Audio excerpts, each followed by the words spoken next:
Baseball is America's national pastime, and 1973 provides a significant milestone with the 40th year of All-Star Game competition. Brand new Royal Stadium in Kansas City's Harry S. Truman Sports Complex is the attractive setting for this year's game. Hosting this All-Star occasion are Mr. and Mrs. Ewing Kaufman, and with a stadium record crowd of almost 41,000 streaming in, everything certainly is up to date in Kansas City. Pre-game rains eliminate batting practice for the second consecutive year. So while the artificial turf is returned to playing condition, the All-Stars themselves take time out for autograph requests, for interviews, and for renewing acquaintances with some high-level shop talk prior to game time.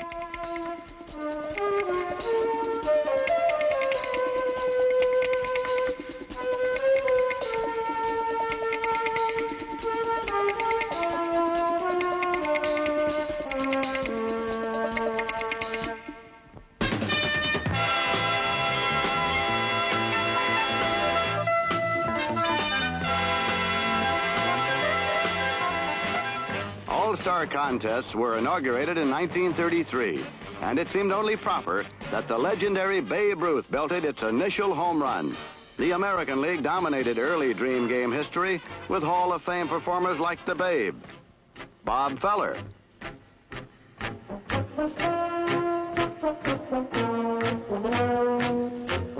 Joe DiMaggio, and Ted Williams. After 16 games, the American League All-Stars held a commanding 12-4 advantage. But then, the National League has started to dominate with Hall of Famers of their own. Stars like Jackie Robinson,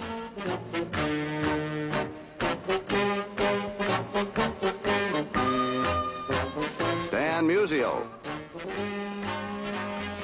and Sandy Koufax brought the National League back to life, and suddenly the overall All-Star Series lead was back in National League hands. In recent years, the National League winning streak has been keyed by familiar faces like Juan Marichal, Bob Gibson, Willie McCovey,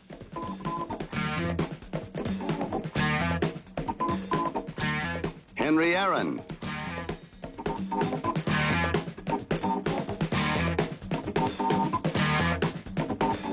Roberto Clemente, and Willie Mays. The National League has captured 9 of the last 10 games to establish a 23-18 margin. Perhaps no one player personifies the label of All-Star the way Willie Mays does. A Mays appearance tonight will be his 24th, tying him with Stan Musial in that category.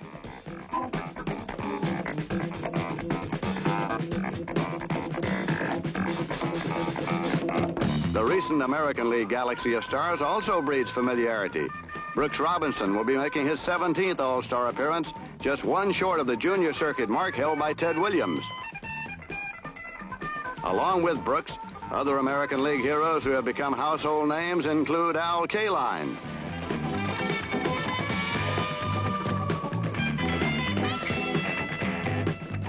Frank Robinson, Carl Yastrzemski, and Harmon Killebrew.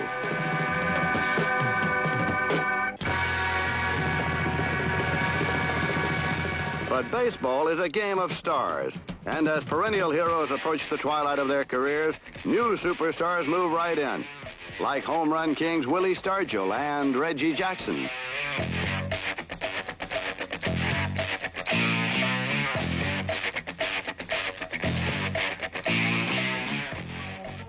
Others wait in the wings, like sluggers Greg Luzinski and John Mayberry. Of course, home runs are not the only path to superstardom. Pete Rose is living proof of that.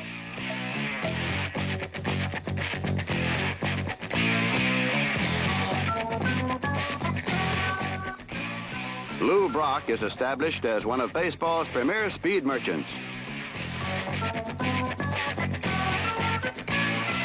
But there are other flying feet with unlimited potential like Ralph Garr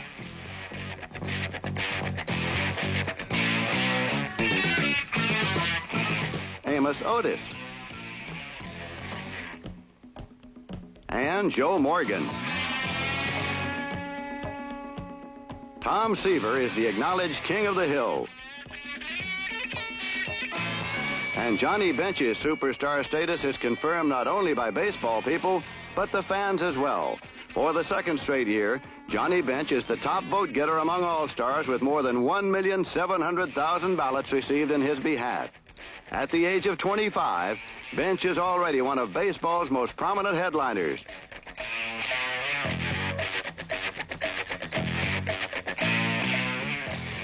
The Major League's roster of candidates for future stardom is also bright. Among them are Carlton Fisk, Dave Roberts, Wayne Twitchell, Steve Rogers, Bill Russell, Bert Blyleven, Jeff Burroughs, Gary Maddox, Buddy Bell, and young David Clyde directly out of high school. But a select few top everyone's list.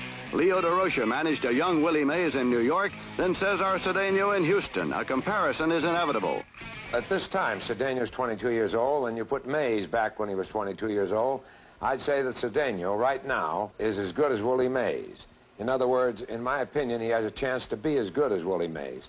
I don't think any ball player that I've ever seen can be better than Willie Mays. But Cedeno certainly has all the tools, all the ability to be as good. Now, whether he can continue that way over a course of, let's say, the next 10, 12, 15 years, I don't know. But last year, at the age of 21, he hit .320, hit 20 or 21 home runs, and stole 55 bases. Well, that's quite a record for a boy at 21 years old. So if this boy progresses along the way that Willie Mays did when I had him with the Giants, he can certainly equal the ability of Willie, but I don't think he can be better. In fact, I'm very prejudiced, and to that extent, I think Mays is the best ball player I've ever seen. At Yankee Stadium, the cheers are for Bobby Mercer. Ralph Houck was instrumental in a very important change in Mercer's career. Bobby Mercer came up to the Yankees as an infielder, and we thought of him as a shortstop, which he did a pretty good job at, and then with his speed and his bat, why, we considered putting him in the outfield, and I think that sort of made Bobby. I mean, he's a complete ball player, as everybody knows. He's one of our real stars on the ball club. He can do a lot of things. He's got good power, he's got good speed, he's a good base runner, and a good outfielder with a good accurate arm.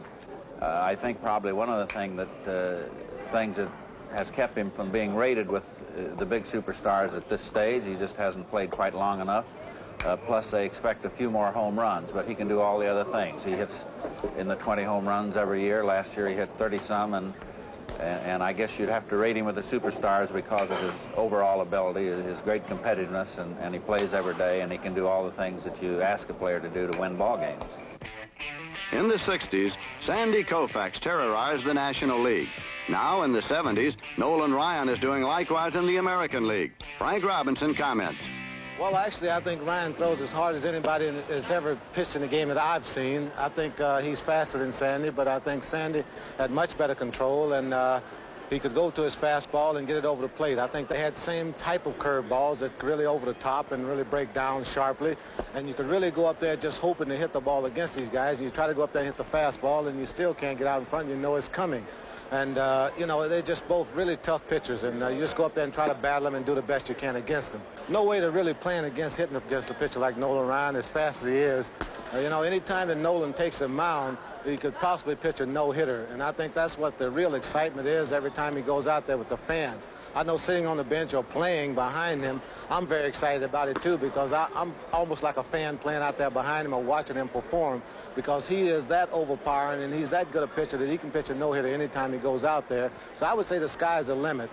I know he might not rack up as many strikeouts as he possibly is right now, because he's going to become a better pitcher than he is right now. He's more like a thrower right now. When he becomes a better pitcher, he's going to be around the plate more, and the hitter's going to be hitting the ball more, but I think he's going to be a bigger winner.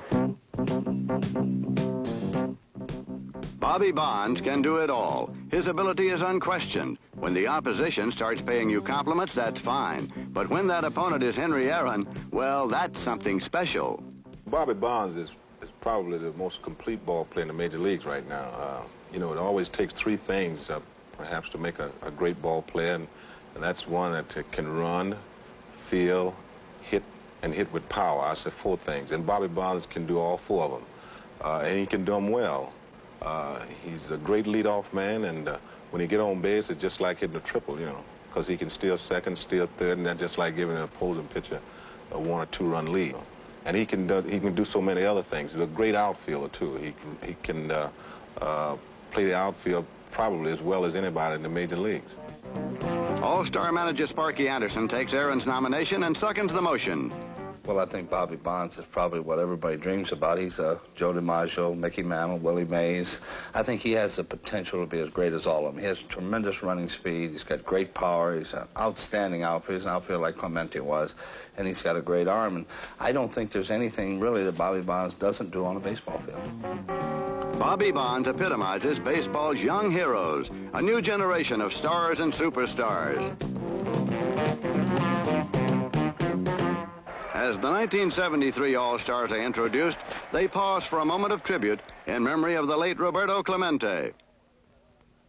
When I was a little kid, the more I think about it, I'm convinced that God wanted me to play baseball. When I was a little kid, the only thing I used to do was playing ball all the time, with a paper ball, with a rubber ball, with a tennis ball. A great star, a great man, Roberto Clemente. As Henry Aaron leads off the second inning, the crowd greets him with a tumultuous ovation.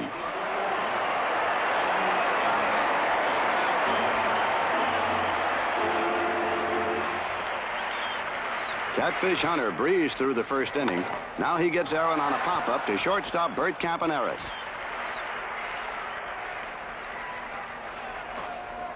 Billy Williams smacks one up the middle. Hunter deflects it, and Williams has a single to become the first base runner of the night. Not worth it, Dick.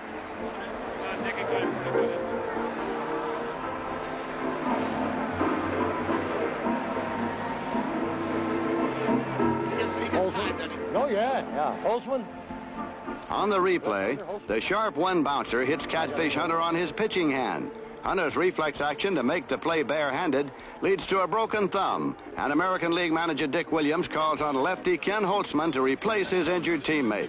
Number 5, Johnny Bench. Johnny Bench grounds to Brooks Robinson. Brooks' momentary bobble eliminates the double play, but he gets the force at second, Rod Carew covering.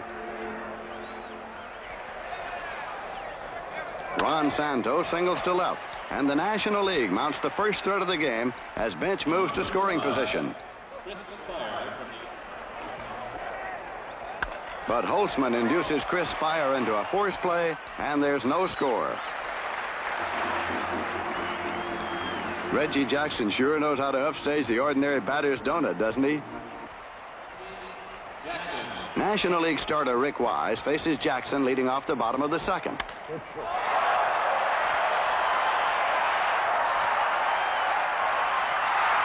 Heads-up fielding by right fielder Billy Williams holds Reggie Jackson to a 410-foot double.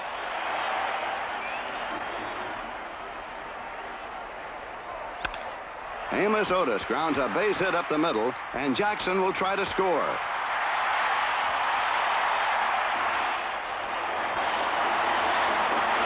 Now pitching for the American League. From the Minnesota... Bert Blyleven gets the job of attempting to protect the American League's 1-0 lead in the third inning. Darrell Evans draws a leadoff walk. Pete Rose bounces it to Bert Campaneris. Campy to Carew gets one, but the relay is wide, and John Mayberry makes a fine pickup to hold Rose at first. Joe Morgan receives the second base on balls of the inning, and the National League has runners at first and second with Cesar Cedeno coming up.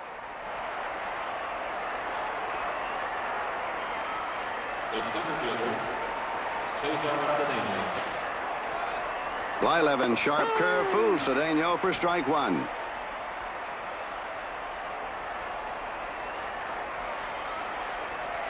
Cedeno measures the curve this time, and Pete Rose will carry the tying run home.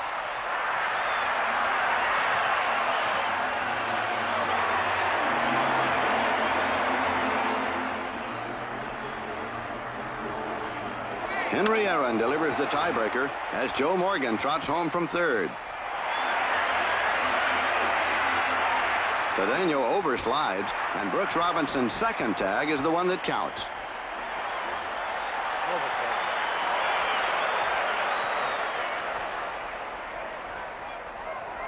Billy Williams grounds out to John Mayberry to end the inning, but the National League takes the lead 2-1.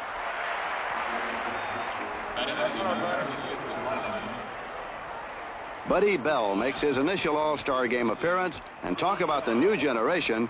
Buddy is the son of Gus Bell, an All-Star performer himself in the 1950s. Claude Osteen is the new National League pitcher.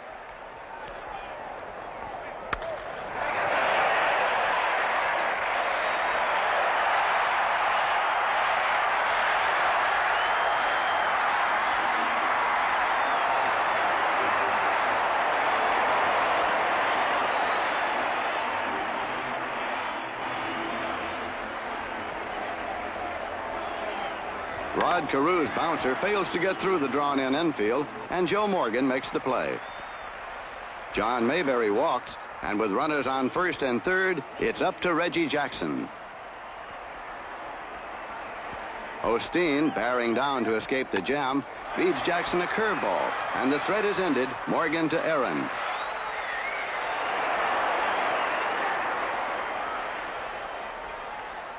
In a game that will set all kinds of records for players used, American League manager Dick Williams gets the ball rolling.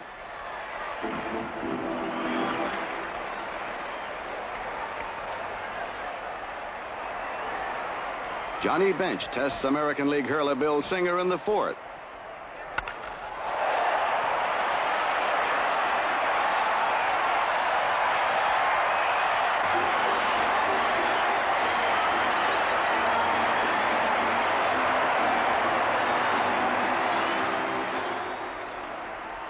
Johnny Bench's home run gives the National League a 2-run margin, 3-1. Joe Morgan leads off in the fifth.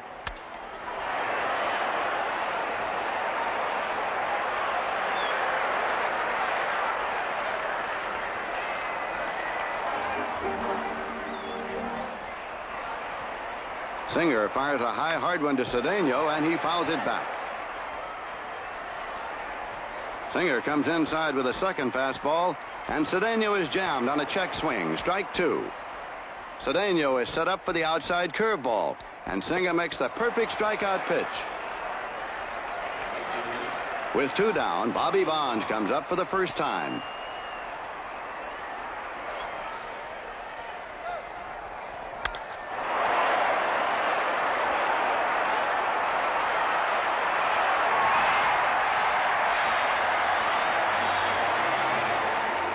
Bonds' tremendous home run extends the National League lead to 5-1.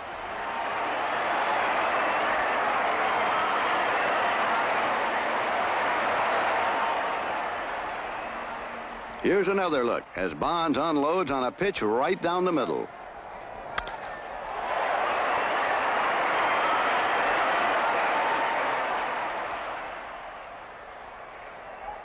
Johnny Bench's bid for a base hit is backhanded beautifully by Bert Campaneris, and the long throw across the diamond nabs Bench to end the inning. And now it's Sparky Anderson's turn to make some changes. Sutton. Richard? The Chicago White Sox come to Royal Stadium for a twilight doubleheader Thursday at 6 p.m. and then wrap up the two-day stand with a single contest Friday at 7:30 p.m.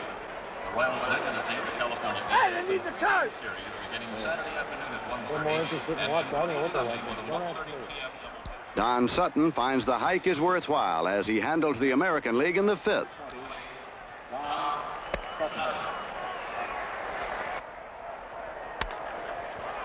Pat Kelly pops up to Chris Spire.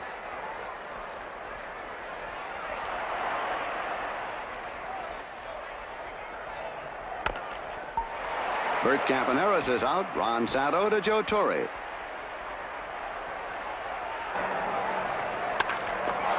Rod Carew is retired. Sutton to Torre.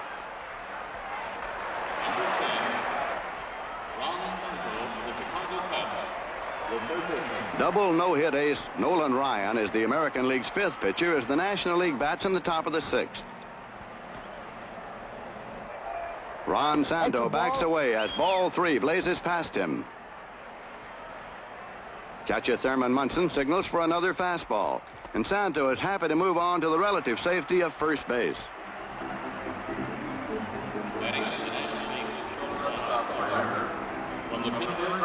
Ryan faces Willie Stargell. On target smoke makes Stargell a strikeout victim. 2 months later, Ryan will have established a new single-season strikeout record. But right now, he's concerned with Willie Davis, and he switches to the curve for strike 1.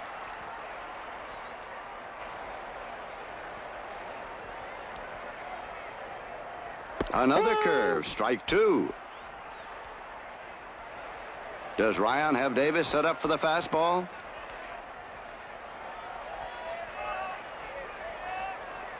Here it comes, and there it goes.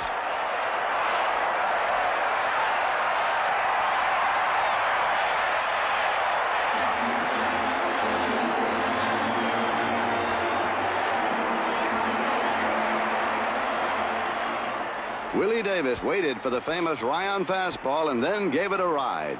It's 2 more National League runs, and the score is now 7-1.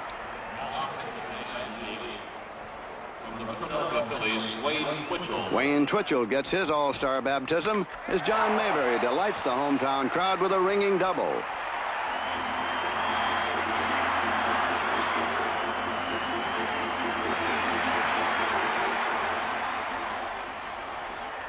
But Twitchell recovers nicely to retire the American League stars without further difficulty, and Mayberry is stranded.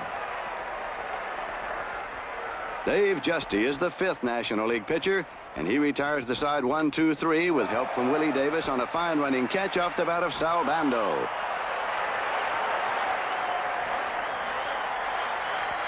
Willie Mays makes his 24th and final All-Star appearance, and the Kansas City fans respond.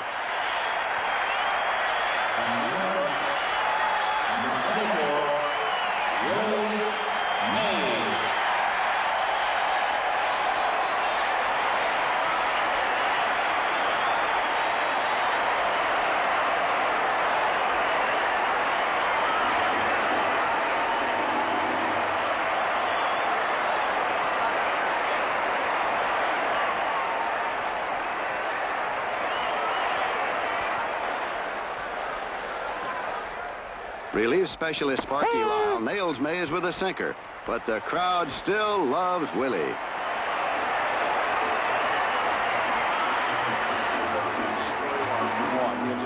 With all but 7 players seeing action tonight, Sparky Anderson and Nesta Shylock compare lineup cards. Ron Fairley will hit 7. Fairley will hit 7. Tom Seaver. Tom Seaver walks Cookie Rojas in the 8th, but then Dave Johnson robs John Mayberry with this move, and Seaver remains unscored on in 7 All-Star outings. Raleigh Fingers is the 7th American League pitcher. Thurman Munson searches for the pop foul and makes a dandy play as Fingers retires the side in order.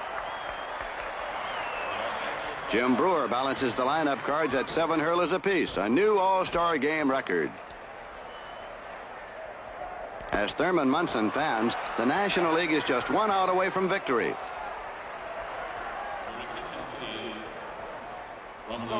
Willie Horton pinch hits and becomes the 53rd player to appear in the 1973 All-Star contest, another single-game mark.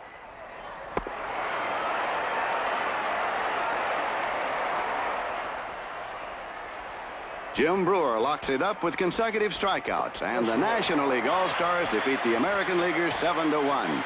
For the red-hot National League, it's their 10th win in the last 11 contests.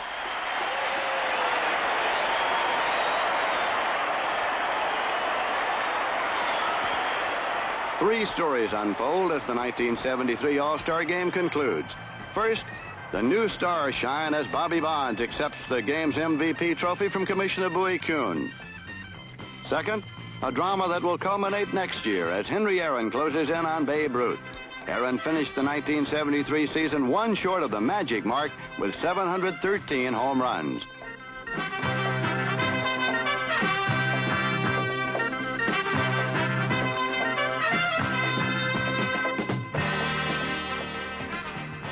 And finally, the end of an era, the Willie Mays era.